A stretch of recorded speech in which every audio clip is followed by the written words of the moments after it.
Good afternoon, Officer Brooks. You just recently got treated, post Mayday, your injuries from the Meadowwood fire. How are you feeling? I'm still a little shook up. I'm just kind of trying to put things together in my head. If I'm all right, they released me from the hospital. How's everybody else? There were three others that got treated. One is still in the hospital. He should be doing all right, but we'll continue to check in on him as this continues to progress.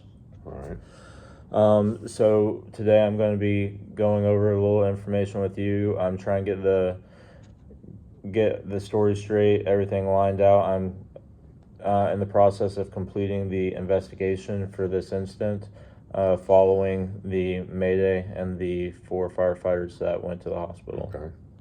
You have any questions before we begin? Not really. Okay, so I'm going to go over a couple of timelines of events. I'm going to ask you a couple questions. Like I said, I'm just trying to flush out all the information and get the story straight. Okay. So at 13:01, 911 call from the neighbor dropped for the Meadowwood fire, and at roughly about the same time, you and Truck 6 were dispatched to the Ross structure fire, correct? Yeah, we were en route to that fire, and then I don't know how long it was, but I believe we were diverted to the Meadowwood fire. Correct. So at 13:09, you arrived on scene. What were you seeing when you arrived on location? So when Engine 6 arrived on scene, I reported out that I had a two-story wood frame residential structure with heavy smoke showing from the seaside. I was unable to do a 360 just due to the fact that we were there by ourselves, and I just felt like I had to act quickly. I probably should have done a 360, but I didn't. So my engine operator, he got the truck set up, and then myself and my firefighter went in on the A side with an 1 3/4 hose line to initiate fire attack and do primary search. Kind of searched just did a quick search of the first floor, and then found the stairs and went up to the stairs and began a search up there. We encountered very, very heavy smoke conditions, very hot, zero visibility on the second floor. As we made our way towards the seaside, I thought that I could see some fire, but I was unsure if I was seeing daylight through the windows. So we just kind of progressed in that direction.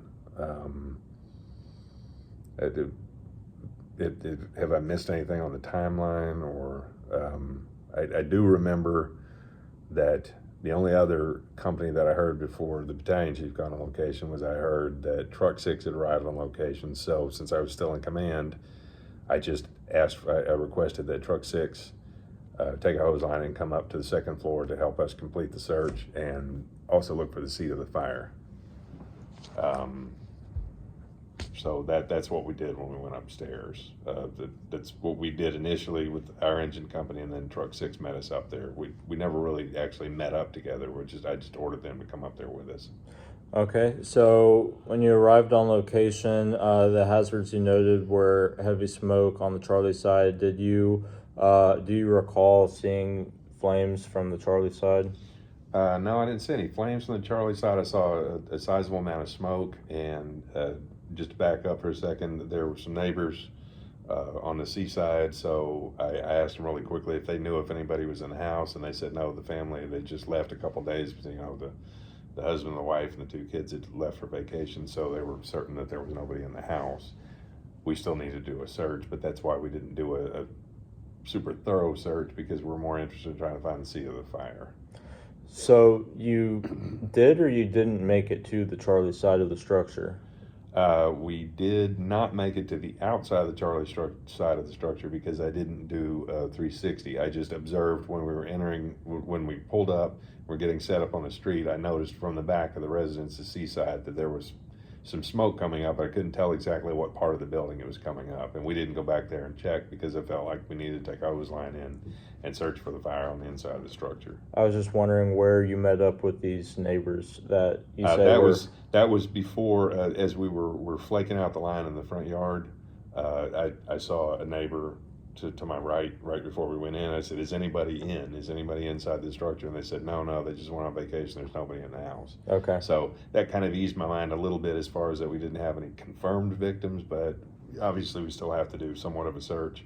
So, but my hands were pretty full with command, doing a primary search, doing searching for the seat of the fire, and then making up the second floor on the seaside, which is where we ended up. Right, we were there on the seaside searching for the fire, and then all of a sudden conditions went terribly wrong. I don't know how long it took, but I think that there was a collapse of the floor in the attic, which is, we discovered later on that the fire must have been in the attic because the floor of the attic collapsed on us, and it went from very hot, zero visibility, to now we've got fire all around us and on top of us, and we've got building materials falling on top of us. So that's when I called for a mayday. I don't know what time that happened. I don't know if you have the timeline on that when I called for a mayday, but I called for a mayday, reported that my company myself and my firefighter were reporting a mayday. I think that truck 6, they independently reported a mayday because we were in the same situation. We never really met up together, but we were in the same part of the house, so they were involved in the same collapse.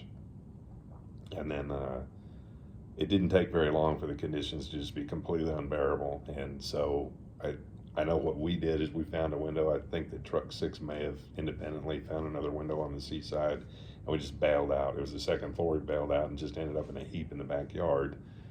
And I don't know how long it took, but EMS came out and put us on stretchers and got us out of the hazard zone. But I'm not really sure of the timeline of how long all that stuff took. I just know that it seemed like it went very quickly from when we went upstairs.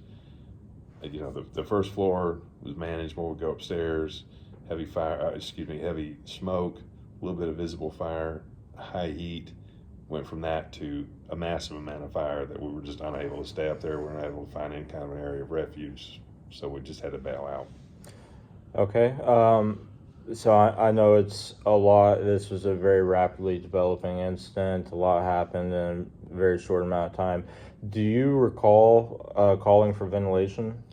No, I never called for ventilation because I don't even recall when the battalion chief arrived on scene. I know that I had heard later on that he had arrived on scene and assumed command.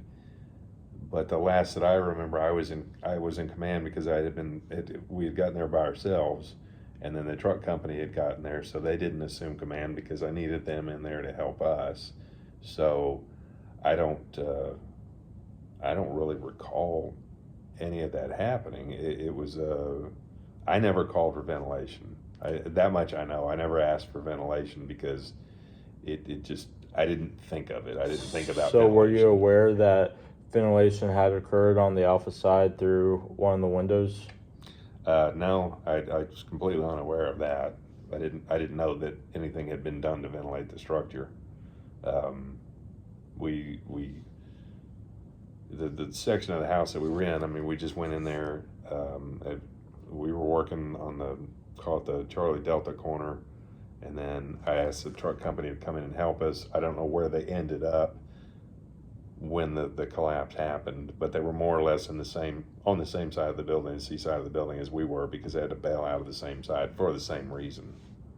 Which is due to the ceiling collapse, dumping a ton of fire, ton of heat. Yeah, exactly. I mean, I have to assume that it got dumped on them too, because obviously they must have been fairly close to us because they bailed out at the same time that we did, at least as far as what I've heard, is that's how we all ended up in the hospital, because we all bailed out of the second story seaside windows and ended up in the backyard. And then you claim that you requested truck 6 to bring in a secondary line and assist you guys and perform a primary search? Well, primary search and then search for the fire, because we hadn't found it yet either. So truck 6 did not bring in that secondary line. The radio traffic shows that you just requested a primary search of the residence. I don't know if something just got left out of the radio traffic, but truck Yeah, 6 went in. And it's possible that I may not be remembering correctly. I thought that I had asked them to bring in a second line, but it's possible that I just asked them to come up there and meet us on the second floor and help. I really can't remember that part. Well, and I'm just trying to collect your recollection of the events that led to the inevitable of the Mayday. Right. I mean, I've been the last couple of days I've kind of rolled around in my head, and I think that I remember everything that happened, but some of it just happened so quickly. It was difficult to take it in. Okay. So you guys bailed out second story, Charlie side.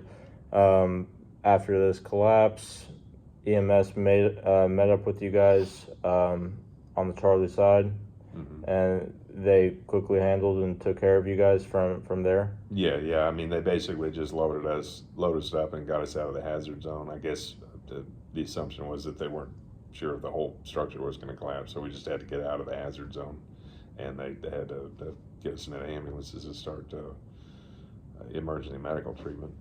Okay.